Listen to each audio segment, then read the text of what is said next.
Me dejó y se llevó a mi hija, pero lo que pasó años después nadie se lo esperaba. Antes de sumergirte por completo en esta historia emocionante, no olvides dejar tu like y suscribirte al canal, eso me ayudará muchísimo en este comienzo. Y cuéntame, ¿desde qué ciudad nos estás viendo? Nos encantaría saberlo, déjalo en los comentarios. En las calles empedradas de San Miguel de Allende, donde los edificios coloniales se tiñen de naranja durante el atardecer, vivía Alejandro Ramírez, un respetado profesor de literatura en la universidad local. Sus días transcurrían entre las aulas llenas de estudiantes entusiastas y su hermosa casa en el centro histórico, donde compartía su vida con Elena, su esposa de 10 años, y su pequeña hija Isabella, de apenas 5 años. La vida parecía perfecta en aquella ciudad pintoresca de Guanajuato, donde los turistas paseaban admirando la arquitectura colonial y los locales preservaban las tradiciones centenarias con orgullo y dedicación. Los fines de semana, la familia solía pasear por el jardín principal, disfrutando de los músicos callejeros y los vendedores de dulces típicos. Isabella correteaba entre las palomas mientras sus padres la observaban desde uno de los bancos de hierro forjado. Alejandro nunca imaginó que aquellos momentos de felicidad serían los últimos que compartirían juntos, antes de que su mundo se desmoronara como un castillo de naipes en medio de una tormenta imprevista. Elena trabajaba como gerente en uno de los hoteles más prestigiosos de la ciudad, el Gran Hotel de México, donde su carisma y profesionalismo la habían convertido en una empleada indispensable. Sin embargo, los horarios extensos y las frecuentes reuniones comenzaron a crear una brecha invisible entre ella y su familia, una grieta que se ensanchaba día tras día sin que Alejandro pudiera notarlo realmente.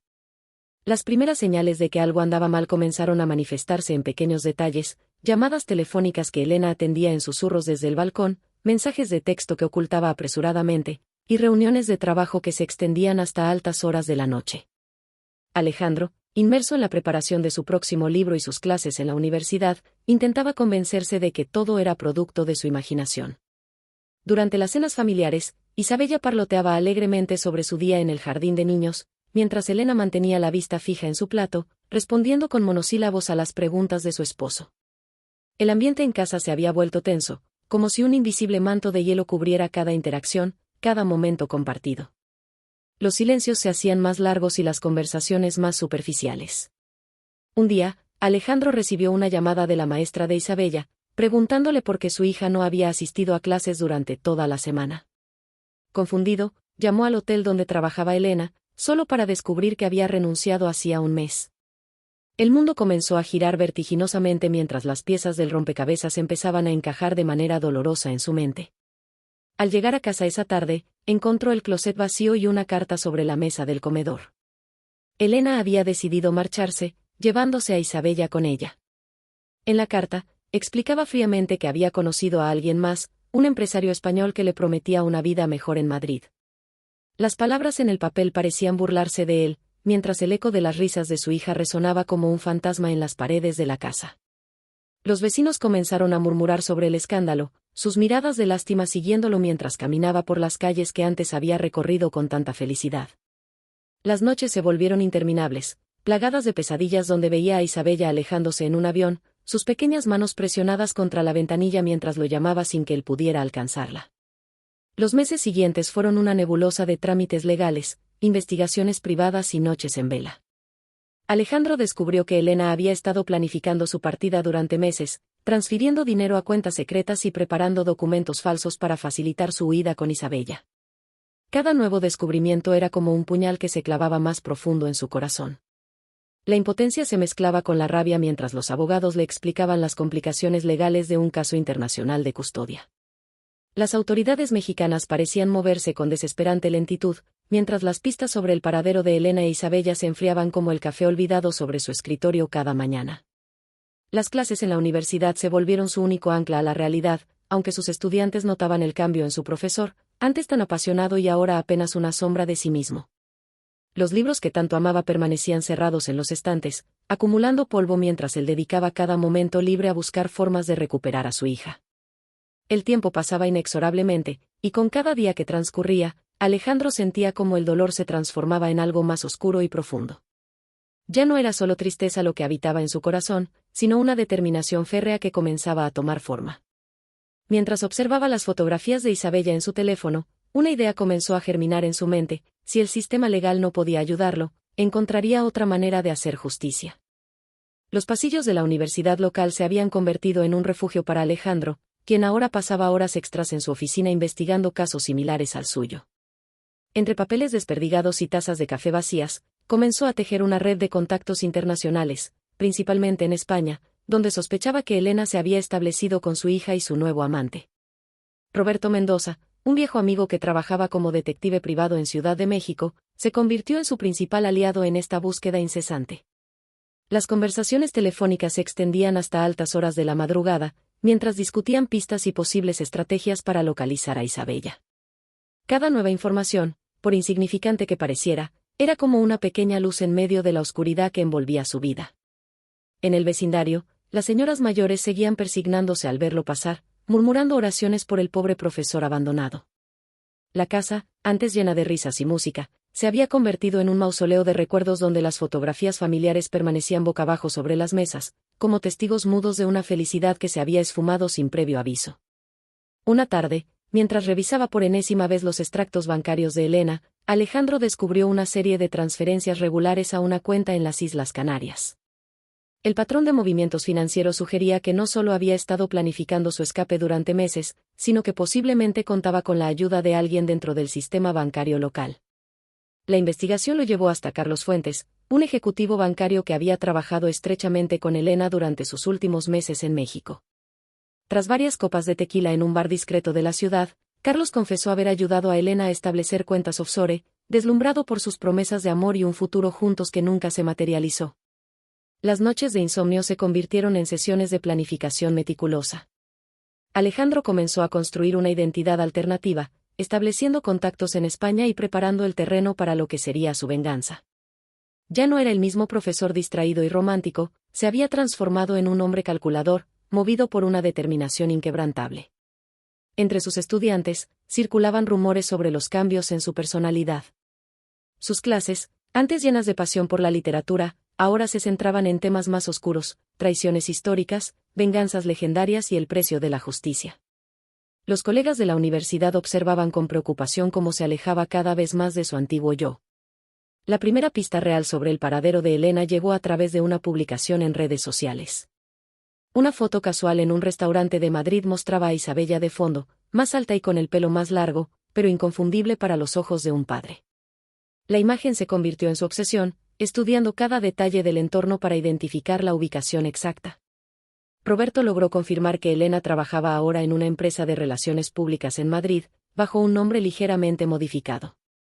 El empresario español resultó ser Fernando Vega, un constructor con conexiones políticas y una reputación cuestionable en el sector inmobiliario.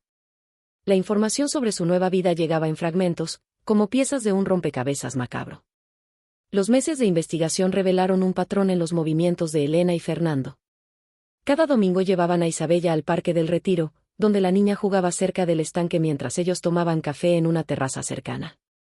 Esta rutina se convirtió en el centro de los planes de Alejandro, quien comenzó a visualizar diferentes escenarios para su encuentro. Con la ayuda de Roberto, Alejandro estableció contacto con un grupo de mexicanos residentes en Madrid, quienes accedieron a ayudarlo en su causa. La red de apoyo se extendía desde trabajadores de hoteles hasta conductores de taxi, todos unidos por la simpatía hacia un padre despojado de su hija. Las pesadillas continuaban, pero ahora tenían un matiz diferente. Ya no era la impotencia lo que dominaba sus sueños, sino la anticipación de un encuentro inevitable. Mientras preparaba su viaje a España, Alejandro sentía como el dolor se transformaba en una fuerza motriz que lo empujaba hacia adelante, hacia un destino que él mismo estaba forjando con cada decisión calculada. El aeropuerto Adolfo Suárez Madrid-Barajas bullía de actividad cuando Alejandro pisó suelo español por primera vez. Bajo el nombre de Miguel Torres, un empresario mexicano interesado en inversiones inmobiliarias, se registró en un modesto hotel del barrio de Salamanca, estratégicamente ubicado cerca de la zona donde vivían Elena y Fernando con Isabella. Los primeros días en Madrid los dedicó a establecer su rutina, memorizando calles y horarios, observando desde lejos los movimientos de su objetivo. Cada mañana, veía a Isabella salir del elegante edificio de la calle Serrano, vistiendo el uniforme de uno de los colegios más prestigiosos de la ciudad. El corazón le daba un vuelco cada vez que escuchaba su voz, ahora con un marcado acento español. La red de contactos que había establecido comenzó a dar sus frutos. María, una camarera mexicana que trabajaba en el restaurante favorito de Fernando, le proporcionaba información valiosa sobre las conversaciones que mantenía durante sus almuerzos de negocios. Poco a poco, fue descubriendo que el imperio inmobiliario de Fernando estaba construido sobre cimientos de arena. Durante sus investigaciones, Alejandro descubrió documentos que vinculaban a Fernando con varios casos de corrupción y lavado de dinero. Las propiedades que presumía haber desarrollado legalmente eran, en realidad, el resultado de sobornos y manipulaciones financieras. Esta información se convirtió en el primer pilar de su plan de venganza. Elena, por su parte, parecía vivir en una burbuja de lujo y autoengaño. Las fotografías que publicaba en redes sociales mostraban una vida de eventos sociales y viajes exclusivos, mientras Isabella aparecía como un accesorio más en su nueva vida perfecta. La rabia de Alejandro crecía cada vez que veía cómo su hija era utilizada como un trofeo en esta farsa. Un domingo particularmente frío, mientras observaba a la familia en su ritual semanal en el Parque del Retiro, Alejandro notó algo que le heló la sangre. Isabella lloraba desconsoladamente mientras Fernando la regañaba con visible agresividad. Elena, absorta en su teléfono móvil, parecía completamente indiferente al sufrimiento de su hija. La revelación de que su hija podría estar sufriendo más allá de la separación forzada de su padre fue el catalizador que necesitaba. Ya no se trataba solo de recuperar a Isabella, ahora era imperativo rescatarla de un ambiente potencialmente tóxico. Los remordimientos que pudiera haber sentido por sus planes de venganza se desvanecieron como la niebla matinal. A través de contactos en el mundo financiero, Alejandro comenzó a filtrar estratégicamente información comprometedora sobre los negocios de Fernando. Pequeñas pistas fueron apareciendo en blogs especializados y foros de inversión, sembrando dudas sobre la solidez de sus empresas y la legitimidad de sus contratos. Mientras tanto, se las arregló para hacerse notar en los círculos sociales frecuentados por Elena. Utilizando su carisma y conocimientos literarios, pronto se convirtió en una presencia habitual en eventos culturales y vernizajes, donde su identidad como Miguel Torres comenzó a ganar notoriedad. Elena, siempre ávida de conexiones sociales, no tardó en mostrar interés por este misterioso empresario mexicano. Las pesadillas de Alejandro fueron reemplazadas por noches de planificación meticulosa. Cada movimiento estaba calculado como en una partida de ajedrez, donde la paciencia y la estrategia eran sus mejores aliados. La transformación del profesor de literatura en un vengador calculador estaba casi completa. Roberto, desde México, continuaba proporcionando apoyo logístico y emocional. Sus conversaciones ahora se centraban en los detalles finales del plan, en cómo cada pieza debía encajar perfectamente para lograr el resultado deseado. La justicia que el sistema legal le había negado estaba a punto de llegar por otros medios. La oportunidad perfecta se presentó cuando Fernando anunció una gran fiesta para celebrar el lanzamiento de su nuevo proyecto inmobiliario. Sería el momento ideal para que todas las piezas del plan convergieran, el punto de inflexión donde la verdad saldría a la luz y las máscaras caerían. Alejandro sabía que después de esa noche, nada volvería a ser igual. La fiesta de lanzamiento del nuevo proyecto inmobiliario de Fernando Vega se celebraba en uno de los hoteles más exclusivos de Madrid. El salón principal resplandecía con luces doradas mientras la élite empresarial española se mezclaba con políticos y celebridades locales. Alejandro, bajo su identidad de Miguel Torres, se movía entre los invitados con la seguridad de quien lleva meses preparándose para este momento. Elena lucía espectacular con un vestido de diseñador, ejerciendo su papel de perfecta anfitriona mientras Fernando pronunciaba un discurso grandilocuente sobre su visión empresarial. Isabella, contra todo protocolo social, había sido obligada a asistir al evento, visiblemente incómoda en un rincón del salón mientras una niñera contratada intentaba mantenerla entretenida con un iPad. Los periodistas invitados tomaban notas y fotografías, completamente ajenos a la tormenta que estaba a punto de desatarse. Alejandro había coordinado con Roberto para que, exactamente a las 10 de la noche, varios medios de comunicación recibieran simultáneamente un dossier completo sobre las actividades ilícitas de Fernando, incluyendo documentos, grabaciones y transferencias bancarias que probaban su participación en esquemas de corrupción. Mientras los invitados degustaban canapés y champán, los teléfonos móviles comenzaron a vibrar con notificaciones de última hora. El rostro de Fernando palideció visiblemente cuando uno de sus asesores se acercó a susurrarle algo al oído. Las sonrisas forzadas de los presentes empezaron a transformarse en murmullos de preocupación. Elena, percibiendo que algo andaba mal, intentó mantener la compostura mientras los invitados comenzaban a retirarse discretamente del evento. La prensa, que momentos antes fotografiaba sonriente a la pareja, ahora lanzaba preguntas incisivas sobre las acusaciones que inundaban las redes sociales. El imperio de mentiras empezaba a desmoronarse como un castillo de naipes. En medio del caos creciente, Alejandro se acercó a Isabella, quien lo reconoció instantáneamente a pesar de los años transcurridos. Los ojos de la niña se llenaron de lágrimas mientras susurraba, papá, en un español mezclado con acento mexicano. El momento de reconocimiento entre padre e hija pasó desapercibido para todos los presentes, demasiado ocupados con el escándalo que se desarrollaba. Fernando, intentando controlar la situación, comenzó a hacer llamadas frenéticas mientras sus socios comerciales se distanciaban públicamente de él a través de comunicados de prensa apresurados. Las acciones de sus empresas se desplomaban en tiempo real, y las autoridades españolas ya habían iniciado una investigación preliminar sobre sus actividades.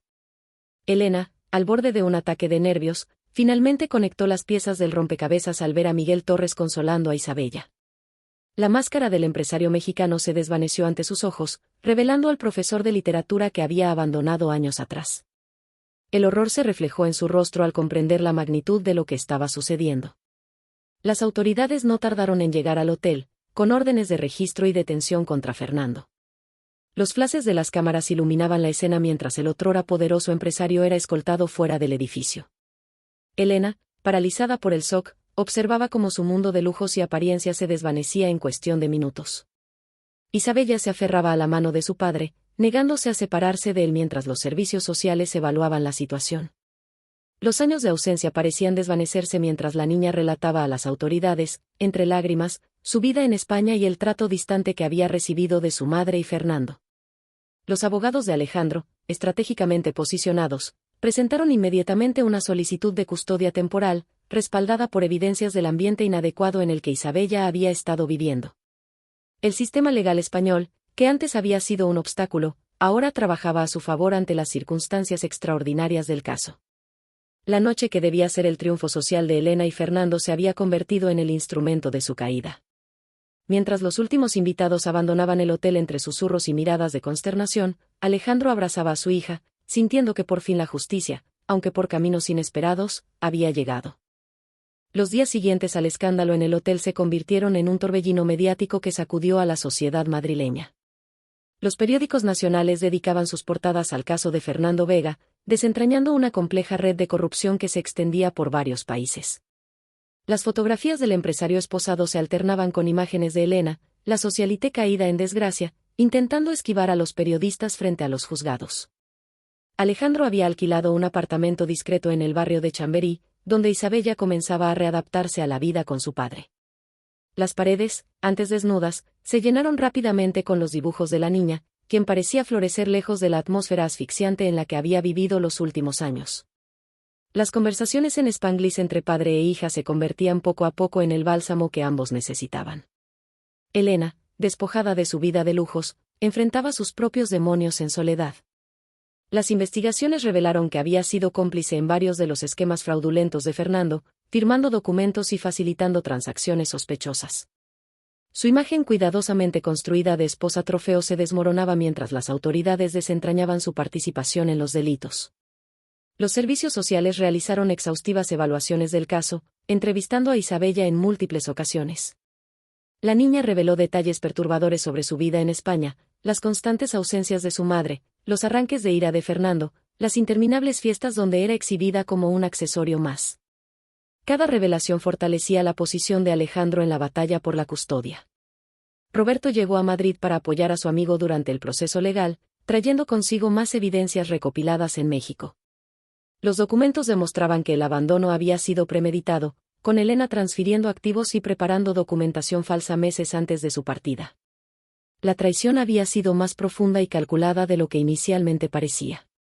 En las audiencias preliminares, Elena intentó retratar a Alejandro como un esposo obsesivo y manipulador, pero sus argumentos se desmoronaron ante las evidencias presentadas. Las grabaciones de las conversaciones de Fernando en el restaurante, cuidadosamente recopiladas por María, revelaban comentarios despectivos sobre Isabella y planes para enviarla a un internado en Suiza. Los medios de comunicación, fascinados por la historia, comenzaron a investigar el pasado de Elena en México. Surgieron testimonios de otras personas que habían sido engañadas por ella, incluyendo el ejecutivo bancario Carlos Fuentes, quien ahora enfrentaba sus propias consecuencias legales. La imagen de víctima que Elena intentaba proyectar se desvanecía con cada nueva revelación. La policía financiera española, siguiendo el rastro del dinero, descubrió cuentas ocultas en las Islas Canarias donde Elena había estado depositando fondos desviados del hotel en México. La telaraña de mentiras y fraude se extendía más allá de su relación con Fernando, revelando un patrón de comportamiento manipulador y fraudulento. Isabella, en sesiones con psicólogos infantiles, comenzó a procesar el trauma de los últimos años. Los especialistas notaron su resistencia a ver a su madre, un comportamiento que contrastaba marcadamente con el vínculo renovado que mostraba con Alejandro. Las pesadillas de la niña, frecuentes durante su vida con Elena y Fernando, comenzaron a disminuir gradualmente. Los abogados de Fernando, intentando negociar un acuerdo más favorable, ofrecieron revelar información sobre otros implicados en la red de corrupción. Elena, abandonada por su amante y enfrentando cargos graves, intentó desesperadamente contactar con Alejandro para negociar, sin comprender que ya no tenía nada que ofrecer. La comunidad mexicana en Madrid se convirtió en una red de apoyo fundamental para Alejandro e Isabella. María, la camarera que había ayudado a recopilar evidencias, organizó una pequeña celebración cuando el juez otorgó la custodia temporal a Alejandro. La niña, rodeada de los sabores y sonidos de su tierra natal, comenzó a recuperar la alegría que había perdido. Las últimas piezas del rompecabezas cayeron en su lugar cuando las autoridades españolas emitieron una orden de embargo sobre todos los bienes de Fernando y Elena. La justicia poética se manifestaba en cada aspecto. La mujer que había abandonado una vida modesta pero honesta por la promesa de riqueza y estatus, ahora lo perdía todo, mientras que el profesor que había sido menospreciado emergía victorioso, no por venganza, sino por amor a su hija. El otoño madrileño teñía de ocre los árboles del Parque del Retiro mientras Alejandro e Isabella paseaban por los mismos senderos que antes habían sido escenario de su vigilancia silenciosa. La niña, ahora más segura y sonriente, practicaba su español mexicano mezclado con los modismos madrileños que había adquirido, creando su propio lenguaje único que reflejaba su historia dividida entre dos mundos. Los titulares sobre el caso Vega comenzaban a desvanecerse de las portadas de los periódicos, pero las consecuencias seguían desarrollándose como ondas en un estanque. Fernando había sido sentenciado a 15 años de prisión por múltiples cargos de fraude, corrupción y evasión fiscal. Sus propiedades fueron embargadas, y el imperio inmobiliario que había construido sobre mentiras se desmoronó definitivamente. Elena, enfrentando sus propios cargos por complicidad en los delitos de Fernando y fraude en México, había aceptado un acuerdo con la Fiscalía. A cambio de una sentencia reducida, proporcionó información detallada sobre la red de corrupción, implicando a varios funcionarios y empresarios en ambos países. Su confesión fue el último clavo en el ataúd de su antigua vida de privilegios. Las audiencias finales por la custodia de Isabella se desarrollaron en un ambiente tenso pero decisivo. Los informes psicológicos, las evaluaciones sociales y los testimonios de la propia niña pintaron un cuadro claro de dónde debía estar. El juez, considerando todos los factores, otorgó la custodia completa a Alejandro, con visitas supervisadas para Elena una vez cumpliera su sentencia. Roberto regresó a México, satisfecho de haber ayudado a su amigo a obtener justicia, pero también cambiado por la experiencia. La red de contactos que habían construido durante la operación se transformó en una organización informal de apoyo para otros padres en situaciones similares, convirtiendo el dolor personal en una fuente de ayuda para otros. María, la camarera que había sido instrumental en la caída de Fernando, recibió una recompensa sustancial como informante en el caso de corrupción. Con ese dinero, abrió su propio restaurante mexicano en Madrid, que se convirtió en un punto de encuentro para la comunidad latinoamericana y un lugar donde Isabella podía conectar con sus raíces culturales. Los antiguos compañeros de Alejandro en la Universidad Local de San Miguel de Allende recibieron con sorpresa la noticia de su renuncia formal. El profesor de literatura había encontrado una nueva vocación en Madrid, colaborando con organizaciones de derechos de los niños y escribiendo un libro sobre su experiencia, transformando su historia personal en una herramienta para el cambio social. Isabella comenzó a asistir a un nuevo colegio, donde poco a poco fue dejando atrás los traumas del pasado. Sus nuevos amigos y profesores notaron el cambio en ella, de ser una niña retraída y temerosa, se transformó en una estudiante vivaz y segura de sí misma. Las sesiones de terapia continuaron, pero ahora se centraban más en el crecimiento que en la sanación. Las noticias desde la prisión llegaban esporádicamente. Elena, despojada de su máscara de sofisticación, enfrentaba la realidad de sus acciones en una celda austera. Las cartas que intentaba enviar a Isabella eran revisadas por el equipo de psicólogos antes de ser entregadas, la mayoría terminando en una carpeta de evidencia de su manipulación continua. La casa en San Miguel de Allende fue vendida, cerrando definitivamente ese capítulo de sus vidas. Con el dinero, Alejandro compró un apartamento luminoso en Madrid, cerca del parque donde Isabella había jugado durante años sin saber que su padre la observaba desde lejos. Las paredes se llenaron de nuevas fotografías, documentando su vida reconstruida. Los domingos, ahora transformados en días de alegría y no de vigilancia, padre e hija establecieron sus propias tradiciones. Visitaban museos, cocinaban platillos mexicanos y leían juntos, creando los recuerdos felices que les habían sido robados. La risa de Isabella, antes ahogada por el ambiente opresivo de su vida con Elena y Fernando, resonaba libremente en su nuevo hogar. La venganza, que había comenzado como un plan nacido del dolor y la desesperación, se había transformado en algo más significativo, una lección sobre justicia, perseverancia y el poder del amor de un padre. Alejandro comprendió que su victoria no residía en la caída de Elena y Fernando, sino en la sonrisa recuperada de su hija y en la oportunidad de ser el padre que siempre había querido ser. 5 años después de los acontecimientos que sacudieron la sociedad madrileña, la vida había encontrado un nuevo equilibrio. Isabella, ahora una adolescente de 15 años, caminaba por los pasillos del Museo del Prado junto a su padre, discutiendo animadamente sobre las obras de arte en una mezcla perfecta de español mexicano y madrileño que se había convertido en su marca personal. El libro de Alejandro, El precio de la verdad, se había convertido en un éxito internacional inesperado. Su historia, narrada con la sensibilidad de un profesor de literatura y la crudeza de un padre herido, había tocado el corazón de miles de lectores en todo el mundo. Los derechos de autor se destinaban a una fundación que ayudaba a padres separados de sus hijos por fronteras internacionales. Elena cumplía su sentencia reducida en una prisión de mediana seguridad, donde había comenzado a dar clases de inglés a otras reclusas. Sus cartas a Isabella, antes manipuladoras y centradas en sí misma, habían evolucionado gradualmente hacia una genuina expresión de remordimiento. La adolescente las leía con una mezcla de distanciamiento emocional y compasión madura, decidiendo mantener una relación epistolar limitada con su madre. Fernando Vega, desde su celda en una prisión de máxima seguridad, se había convertido en un caso de estudio en las facultades de Derecho. Su red de corrupción, al ser completamente expuesta, había llevado a reformas significativas en las leyes de transparencia inmobiliaria en España. Su nombre se mencionaba ahora como advertencia en los círculos empresariales. El restaurante de María se había convertido en uno de los más populares de Madrid, frecuentado por diplomáticos latinoamericanos y celebridades locales. Isabella trabajaba allí los fines de semana, aprendiendo los secretos de la cocina mexicana y manteniendo viva la conexión con sus raíces. Las historias de cómo el restaurante había nacido de un acto de justicia se susurraban entre los comensales habituales. Roberto había expandido su agencia de investigación en México, especializándose en casos de sustracción internacional de menores. La experiencia con Alejandro le había mostrado un propósito más alto en su profesión, y ahora trabajaba frecuentemente pro bono para familias que no podían permitirse sus servicios. La organización que Alejandro había fundado con otros padres en situaciones similares se había convertido en una ONG respetada, con oficinas en Madrid y Ciudad de México. Ofrecían apoyo legal, psicológico y logístico a familias separadas por fronteras y traiciones. Isabella participaba ocasionalmente en sus eventos, compartiendo su perspectiva única como menor recuperada.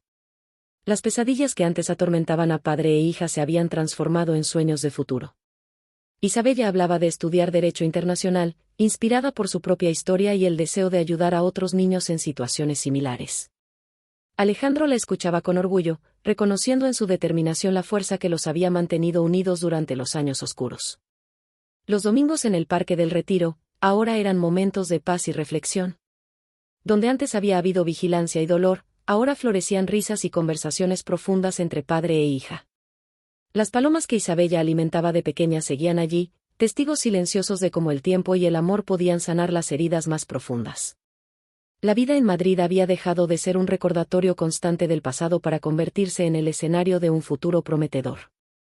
Isabella mantenía amistades tanto en España como en México, navegando con gracia entre ambas culturas. Su habitación era un collage de fotografías que contaban la historia de su vida reconstruida, momentos con su padre, con sus amigos, en el restaurante de María, en sus viajes a México. La venganza que había comenzado como un plan meticuloso de un padre desesperado se había transformado en algo más significativo, una historia de redención, justicia y el triunfo del amor incondicional. Las cicatrices permanecían, pero ya no dolían, se habían convertido en marcas de supervivencia, en recordatorios de que incluso las noches más oscuras pueden dar paso a amaneceres luminosos. Y así, en una Madrid que había sido testigo de su tragedia y su triunfo, Alejandro e Isabella continuaban escribiendo su historia, no ya como víctimas de una traición, sino como protagonistas de su propia narrativa de superación y esperanza. La niña que había sido arrancada de su hogar había crecido para convertirse en una joven fuerte y compasiva, mientras que el profesor que lo había perdido todo había encontrado un propósito más grande que la venganza misma. El tiempo, ese juez implacable, había dictado su veredicto final: el amor de un padre, cuando es verdadero y persistente, puede superar cualquier obstáculo, transformar el dolor en propósito y convertir la justicia en un legado que trasciende generaciones.